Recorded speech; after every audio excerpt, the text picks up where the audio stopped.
은혜 받을 하나님의 말씀은 우리 신명기 8장 1절에서부터 3절까지 말씀입니다. 신명기 8장 1절에서부터 3절까지 말씀.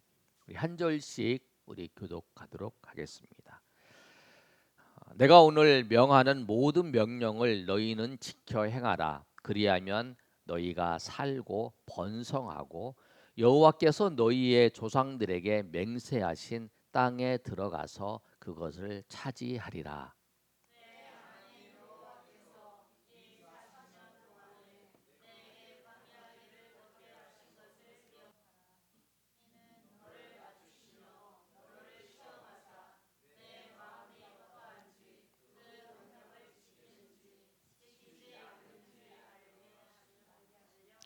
예, 3절로 다 같이 읽습니다. 너를 낮추시며 너를 줄이게 하시며 또 너로 알지 못하며 내 조상들도 알지 못하던 만나를 내게 먹이신 것은 사람이 떡으로만 사는 것이 아니요 여호와의 입에서 나오는 모든 말씀으로 사는 줄을 내가 알게 하려 하심이라. 아멘. 오늘 본문 신명기는 이스라엘 백성들이 출애굽을 해서 이제 가나안 땅으로 들어가기 전에 모압 평지에서 모세가 이스라엘 백성들에게 가나안 땅에 들어가기 전에 너희가 어떻게 살라라고 하는 말씀을 한 내용이 신명기의 말씀입니다. 신명기의 이 본문의 말씀을 듣는 그 대상들은 출애굽 2세대죠. 출애굽 1세대가 지나고 2세대들이 바라보면서 모세가 출애굽에서 광야에 40년 동안 그 날들을 회상을 하면서 이 세대들에게 말씀을 전한 그 내용입니다. 근데 우리가 한번 생각해 볼 거 뭐냐면 원래 애굽에서부터 출발해서 이 가나안 땅으로 들어가는 그 길도 하나님께서 이 모세를 통해서 명령하셔서 직접 이 가나안 직선거리로 걸어가지 않게 하시고 이 시내산까지에 돌아서 이제 가게 하죠. 시내산에서 이들이 하나님 말씀을 받고 성막을 세우는 길을 받고 이제 출발을 해서 이제 가나안 땅으로 들어가는 거예요. 시내산에서부터 호렙산에서부터 이 가나안 땅으로 들어가는 그 과정이 한 40년이 걸린 거죠. 신명기 1장 2절의 말씀을 보시면 이렇게 말씀하고 있어요. 신명기 1장 2절의 말씀에 뭐라고 말씀하고 있냐면 한번 읽어볼까요? 자, 시작. 호렙산에서 세일산을 지나 가데스 바네아까지 10하루길이었더라. 가데스 바네아까지의 그 거리가 11일 그 길이었어요. 근데 그 11일 길을 이 호렙산 시내산에서부터 그 가데스 바네아까지 걸어가는 길이 11일인데 거기를 40년 동안 하나님이 걷게 하셨다라는 거예요. 40년 동안. 그런데 여러분 생각해 보세요. 이 40년 동안 걷게 하는 그 길인데 여러분이 이스라엘 백성들이 출발하고 또 멈추고 하는 데 있어서 내가 저 길이니까 내가 이만큼 가서 내가 여기서 멈췄다가 내가 다시 가고 이렇게 해야겠다 이렇게 생각한 게 아니에요. 성막에 불기둥과 구름기둥이 이렇게 쫙 올라오잖아요. 그래서 이 불기둥과 구름기둥이 하늘로 쭉 솟으면 이제 그들이 이동을 하는 거예요. 근데 가다가 이 구두 쫙 지대 펼쳐지면 여기를 멈추라는 거예요. 가다가 불기둥 따라서 쭉 가다가 이 기둥이 쫙 구름 기둥이 쫙 낮에 쫙 펼쳐지면 거기에 머무는 거예요. 그러니까 자기가 이스라엘 백성들이 자기가 원하는 대로 가려고 하는 게 아니라 하나님께서 그렇게 하셨다라는 거예요. 그런데 하나님께서 그 11일 길을 40년 동안 그래서 가데스 바네아에서 그 모세가 가나안 땅에 들어가기 위해서 12명의 그 정탐꾼을 이렇게 보내잖아요. 그 기간이 40년이다. 왜 그러셨을까? 왜 하나님께서 11일 동안의 그 길을 뺑뺑 이렇게 돌리셨을까? 하나님 왜 돌리셨을까? 11일만 가면 되는데 왜 40년 동안 하나님께서 그렇게 하셨을까? 하나님은 하나님 백성들을 왜 더 관심이 있으시다는 거예요. 백성들에게 관심이 있어요. 백성들에게 무엇을 주기를 원하시는 게 아니라 그것을 하나님 백성들이 변화되기를 원하시는 거예요. 변화의 과정. 하나님은 내가 변하기를 원하세요. 여러분이 하나님 앞에 기도하면서 무엇을 달라고 또 무엇을 요청하면서 하나님 앞에 그럴 때 하나님이 왜 나는 안 주시는가? 왜 그것을 다른 사람은 빨리 주시는 것 같은데 나는 안 주시는가? 그렇게 생각할 수 있는데 여러분 하나님이 그걸 받는 것보다 여러분이 받을 만한 그릇이 되는 것, 하나님의 복을 감당할 수 있는 그릇이 되고 그 여러분의 모습이 변화되는 것, 하나님이 기뻐하시는 모습으로 변화되는 것을 더 원하신다라고 하는 거예요. 그 모습이 되었을 때에 하나님께서 이스라엘 백성들을 가나안 땅으로 보내시는 것처럼 우리의 삶도 그렇다라고 하는 거예요. 우리의 삶도 하나님께서 우리에게 그 오랜 기간에 또 어떤 시간이 거쳐서 그거를 하는 그 과정 속에서 그 하나님이 우리를 변화시켜 주신다는 거예요. 아브라함에게도 그랬습니다. 아브라함에게도 하나님께서 아들을 주신다고 말씀하셨어요. 근데 20년이 지난 후에 아들을 주셨잖아요. 그런데 그 과정 속에 아브라함의 믿음을 하나님께서 만드신 거죠. 그 사람 믿음을 바꿔주신 거예요. 그래서 그 아브라함이 그 아들을 낳았다는 그 믿음, 아들을 하나님께서 그 네가 100세에 대해서 아들을 낳을 것이다라고 하는 때 내가 믿습니다. 하나님 하실 줄 믿습니다라고 그 고백하는 그 믿음을 그 오랜 기간 동안에 하나님께서 그 믿음을 만져주셨다는 거예요. 그 우리에게 하나님 관심은 뭐냐면 우리를 오늘 말씀의 제목처럼 우리의 존재를 바꿔주시는 거예요. 우리를 바꿔주시는 거예요. 우리를 바꿔주시기 위해서 믿음의 사람으로 하나님이 주시는 은혜를 경험하고 하나님의 복을 경험할 수 있는 믿음의 사람으로 바꿔주시는 거예요. 그래서 그 하나님께서는 이 광야의 이 기간을 40년 동안의 기간을 사용하신 거죠. 그런데 이 광야의 생활은 하나님의 백성들에게는 어떤 것일까? 오늘 본문의 말씀을 보시면 이 광야는 훈련하는 곳이에요. 광야 40년 동안 훈련하는데 하나님께서 훈련을 시키시는 거예요. 그냥 광야는 이동하는 곳이 아니라 그냥 이곳을 열 며칠 만에 지나가는 곳이 아니라 이 광야의 이 40년의 기간을 통해서 하나님께서 하나님의 백성들을 훈련시키신다는. 어떻게 훈련을 시키시냐면 어떤 훈련을 받았는가 2절에 대해 2절 말씀을 잘하고 있습니다. 우리 2절을 한번 말씀 한번 볼까요? 자, 8장 2절 말씀입니다. 8장 2절 말씀을 보면 내 하나님 여호와께서 이 40년 동안이죠. 내게 광야길을 걷게 하신 것을 기억하라. 이는 너를 낮추시고 너를 시험하사 내 마음이 어떠한지 그 명령을 지키는지 지키지 않는지 알려 하심이라.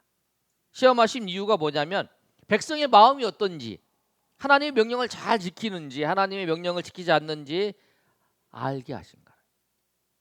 여러분 우리가 내가 예수님을 믿는다, 내가 정말 하나님을 믿는다 그렇게 고백을 하지만 정말 그게 저 사람이 내가 저 사람이 믿을 사람인가 안 믿을 못 믿을 사람인가를 우리가 아는 거 언제예요? 어려운 일을 겪어봤을 때 그 사람이 저 사람이 정말 믿을 사람이구나, 저 사람이 정말 신뢰할 사람이구나 라고 하는 것을 알게 되잖아요. 하나님께서 이 광야의 이곳을 시험함을 통해서 우리를 이스라엘 백성을 낮추신 거예요. 낮추셔서 그리고 시험을 하신 거예요. 시험. 그 과정 속에서도 변함없이 하나님을 향하여 있는가, 또 하나님의 명령을 지키는가, 이것을 하나님께서 시험하신 거죠. 그 마음을 보신 거예요. 그래서 그 과정 속에서 그래서 우리가 어떤 시험과 어려움이 있으면 그 길을 통해서 우리가 겪으면서 믿음이 더 굳건해지잖아요.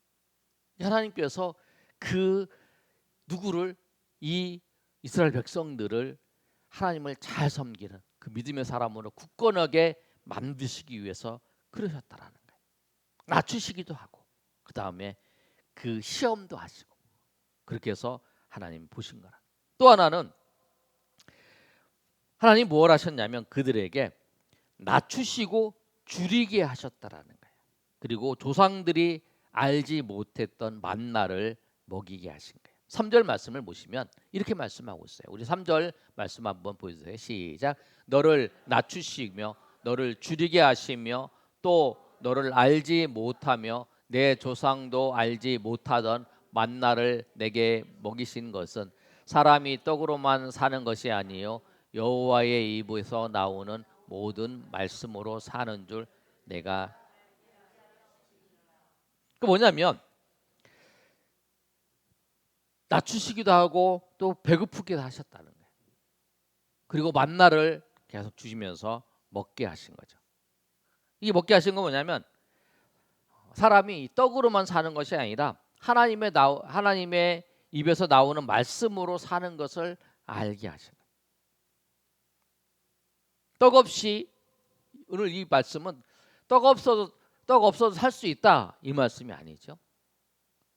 항상 하나님의 말씀에 그 귀를 기울이고 또 하나님의 백성이 하나님과 동행하면서 하나님의 말씀을 놓치지 않고 그 말씀대로 살려고 순종하려고 하는 그런 자세를 얘기를 하는 거예요. 이스라엘 백성들이 그러잖아요. 만나를 하나님께 말씀하셨어요. 하나님 그 말씀 만나를 내려주면 그것을 먹어라. 그리고 그 토요일 날 되면 금요일 날 되면 그것을 2배로 챙겼다가 안식일 날 그거를 이제 먹어라. 이렇게 명령을 하셨잖아요. 그런데 그날 먹어라. 그런데 그걸 먹고 남겨두면 어떻게 됐어요? 그게 다 없어졌잖아요. 그리고 그런데 금요일 날 그것을 남겨두면 또 주일 날 토요일 날은 그것을 먹을 수 있었잖아요. 그 하나님께서 그 말씀하신 대로 그것을 지키는 것, 하나님 말씀대로 살아가는 것, 그것을 하는 거예요. 그래서 그 40년 동안 그 훈련을 한 거예요.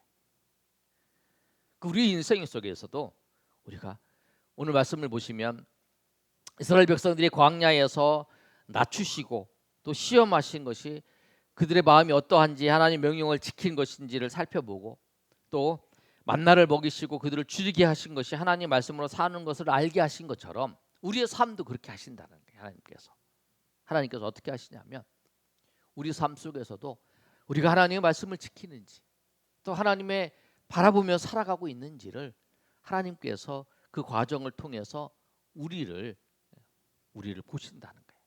그리고 우리가 정말 어떤 상황 속에서도 하나님을 믿고 하나님을 섬기며 또 주님의 은혜 가운데 나아가는 그런 백성으로 되었을 때에 하나님께서 인도해 주신다는 그 길을. 여러분이 우리가 하나님은 왜 나에게 그 은혜를 베풀어 주지 않는가? 그런 생각을 할 때에 그렇지 않다면 지금 내가 하나님께서 그렇게 만들어 가시는 과정에 가나안으로 인도하기 위해서 이스라엘 백성들을 광야로 인도하시는 것처럼 그 40년 동안 인도했잖아요. 그런데 하나님께서 그들을 줄이지 않게 하시고 그 신발이 닳지 않게 하셨다고 그 말씀이 있잖아요. 우리의 삶도 그렇다는 거예요. 우리 삶도 하나님이 주시려는 그 가나안 땅, 하나님 우리에게 주시려는 그 곳을 우리 인도하시기 위해서 우리를 거기 합당한 자로 합당하게 거기서 하나님의 은혜를 나타낼 수 있는 자로 우리를 훈련하시면서 우리를 만들어 가시는 과정이라는 거예요. 그래서 이스라엘 백성의 광야가 필요한 것처럼 우리에게도 그런 은혜가 있다라는 거예요. 말씀을 준비하면서 제가 한 사람을 살펴봤는데요. 코리 텐붐이라고 하는 그 네덜란드의 사람이에요. 이 사람이 시계 수리공의 딸로 태어났는데 2차 세계대전 때에 나치가 유대인을 학살하는데 은신처로 제공했어요. 밀고가 돼가지고 이제 독일 잡혀가게 됐습니다. 수용소에. 잡혀갈 때 이 코리가 작은 성경책을 옷 속에 숨겼어요. 옷 속에 숨기고 지나가는데 그 검문과 수색을 하는데 그 하나님의 은혜로 그걸 통과를 했습니다. 그리고 그 성경을 통해서 그 수용소에 있는 사람들에게 그 서로 말씀을 서로 나누고 생활을 했다라는 거예요.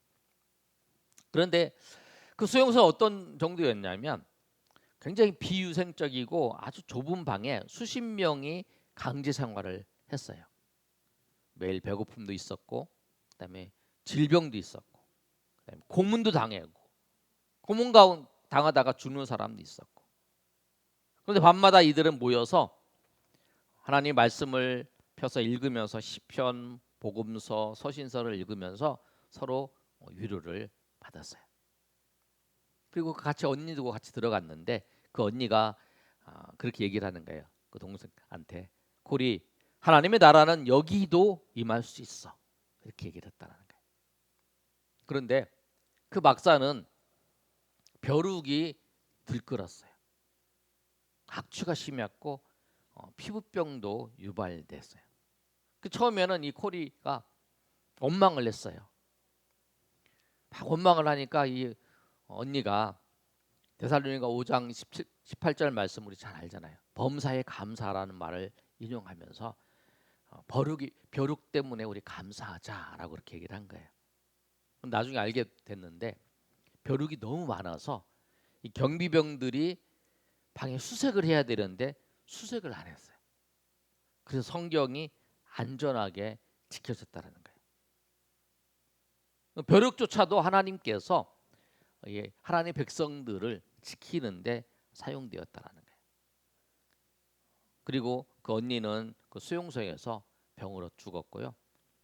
죽으면서 동생한테 이렇게 얘기합니다. 우리를 괴롭히는 자도 용서해야 돼. 하나님의 말씀은 진리야. 라고 하는 유언을 남기고 죽었다는 거예요. 그리고 난 다음에 이제 코리가 전 세계를 다니면서 하나님의 말씀만이 진정한 자유를 준다라고 간증을 했어요. 심지어 자기를 고문했던 그 나치 병사가 회개하면서 악수를 취했을 때에 그는 망설였지만 내 이웃을 사랑하라는 하나님의 말씀을 순종해서 손을 내밀었어요. 그리고 그 이야기가 주님은 나의 피난처라고 하는 그 책에 아주 두꺼운 책이에요. 거기에 아주 잘 기록되어 있습니다. 하나님의 말씀은 환경과 제약을 뛰어넘어서 가장 절망적인 곳에서도 우리를 위로하시고 우리의 소망을 공급해 주시고 인도해 주신다라고 하는 거예요. 오늘 말씀을 보시면 이 고센 땅에서 그 가나안 땅이 한 250km에서 300km 됐다고 합니다. 그런데 그 거리를 이동하면 보통 한 15일 정도로 애굽에서 가나안 땅으로 직접 이동할 수 있겠죠. 그런데 하나님께서는 아까 말씀드린 것처럼 이 홍해길로 해서 시내산에서 가서 우회해서 이렇게 가는 길로 선택을 해주셨잖아요. 그래도 도보로 걸어가도 한 달 반 정도밖에 걸리지 않는 거예요. 그런데 그 길을 하나님께서 걷게 하신 그 이유는 뭐냐면 이스라엘 백성들이 그 애굽에서 종살이하고 우상에 빠져있던 그들이 하나님의 백성으로 하나님을 온전히 의지하고 하나님을 신뢰하며 또 하나님이 주시는 복을 다 누릴 수 있는 그런 존재로 만들어 주시는 그 과정이 그 광야의 40년의 기간이었다라는 거예요. 하나님은 우리에게 바라는 것은 뭐냐면 우리를 하나님 관심이 있으시다는 거예요. 나에 관심이 있어요, 여러분. 여러분이 가지고 있는 것에 관심이 있는 게 아니고 우리는 소유에 관심이 있지만 우리는 무엇을 얻기를 원하고 무엇이 이루어지기를 원하지만 하나님은 관심이 뭐냐면 우리라는 거예요. 나를 바꿔주시기를 원하시는 거예요. 우리의 본질을 바꿔주시기를 원하신다는 거예요. 그래서 하나님께서는 그 과정을 통해서 그 광야의 그 길을 통해서 우리를 만들어 가시는 거라는 거예요. 우리가 오늘 말씀처럼 내가 하나님의 앞에 하나님이 나를, 내 자신을 하나님께서 귀중히 여기신다는 것을 알고 또 나를 바꿔주시기 위해서 내가 복을 받는 존재, 내가 복의 근원으로 하나님의 사람으로 만들어주시기 위해서 하나님께서 이 모든 가정을 인도하신다는 것을 알고 주님 앞에 나아가시는 여러분이 되시기를 예수님의 이름으로 축원합니다. 그런데 하나님께서 1절의 말씀을 시작할 때 뭐라고 말씀하냐면 하나님의 말씀을 지키라고 말씀하셨어요. 그런데 하나님의 말씀을 지키라고 했는데 말씀을 지킬 때에 그 얻는 은혜가 무엇인지 오늘 1절에 잘 말씀하고 있습니다. 우리 1절 한번 읽어볼까요? 자, 시작. 내가 오늘 명하는 모든 명령을 너희는 지켜 행하라. 그리하면 너희가 살고 번성하고 여호와께서 너희 조상들에게 맹세하신 땅에 들어가서 그것을 차지하라. 하나님께서 우리에게 말씀하시는 것은 뭐냐면 첫 번째로 말씀을 지키는 걸 통해서 얻는 유익은 산다라고 하는 거예요. 내가. 그러면 너희가 살고 우리 생명을 지속할 수 있는 하나님의 말씀을 지키는 걸 통해서 너희가 그 광야에 그 적들도 있고 그 음식도 없고 그런 모든 곳에서 너희가 존재할 수 있는 이유가 뭐냐면 다른 게 없다라는 거죠. 하나님의 말씀을 지킬 때에. 그러니까 우리가 이 땅에 살면서 정말 그 얼마나 그 전쟁터 같은 삶을 살아가는 거예요, 우리가. 그런데 이 곳에서 살아날 수 있는 살 수 있는 그 비결은 하나님의 말씀을 지키는 거예요. 그리고 하나님의 말씀을 지킬 때 하나님이 번성케 하신다는 거예요. 나만 살 수 있는 게 아니라 내 자손까지 많아지게 하는 그런 은혜가 있다. 그리고 세 번째는 들어간다. 가나안 땅에 하나님께서 약속하신 그 가나안 땅에 들어가게 하신다는 거예요. 말씀을 지켜야 하나님 나에게 약속하신 것을 말씀을 지켜야 하나님께 약속하신 것을 우리가 들어갈 수 있는 이 그런 사람으로 우리를 만들어 가신 거예요. 그리고 차지하리라. 하나님께서 기업을 소유로 주신다는 거죠. 여기서 차지하라는 그 단어는 빼앗아서 가나안 땅을 빼앗아서 주신다는 거죠. 그 빼앗아 주실 때에도 전쟁을 해서 어떻게 우리가 거기를 빼앗을까라고 하는 게 아니라 하나님 말씀을 지킬 때에 하나님께서 그렇게 하신다라고 하는 거예요. 신앙을 살아가는 우리에게 똑같아요. 하나님 말씀을 지킬 때에 하나님께서 우리에게 약속하신 복을 누릴 수 있어요. 왜? 저도 저걸 감당도 못하는데 오히려 저도 그 영혼이 그 사람이 피폐하게 되고 오히려 그러잖아요. 주변에 그런 얘기를 가끔 듣잖아요. 이제 부모가 재산이 많아서 재산을 남겨줬더니 그 자녀가 그 재산을 가지고 흥청망청 쓰느라고 완전 폐인이 됐다. 우리 동네에 막 부자가 있었는데 그랬다. 그런 얘기 가끔 듣잖아요. 오히려 그 돈이 그 사람을 더 피폐하게 됐다. 하나님 그러시잖아요. 하나님 우리가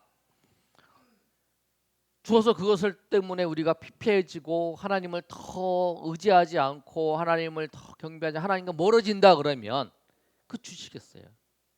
그러니까 돈이 있던 없던 항상 아니 돈이 더 있으면 더 하나님을 위해서 하나님의 뜻을 합당하게 사용하고 하나님의 은혜 가운데 그 모든 것을 한다 그러면 더 많이 주죠. 더 많이 그것을 통해서 하나님의 일을 이루어 가시니까. 그래서 하나님이 그렇다라고 하는 거예요. 그래서 우리가 하나님의 말씀을 지킴을 통해서 언약의 복을 누릴 수 있습니다. 말씀을 준비하면서 한 이야기를 살펴봤는데 이런 이야기더라고요. 충성된 신하인데 임금이 신하에게 불렀어요. 명령을 내렸어요. 저기 우물물을 갖다가 이 깨진 이렇게 밑이 빠진 독에다가 가득 채워라. 말도 안 되는 명령을 한 거죠.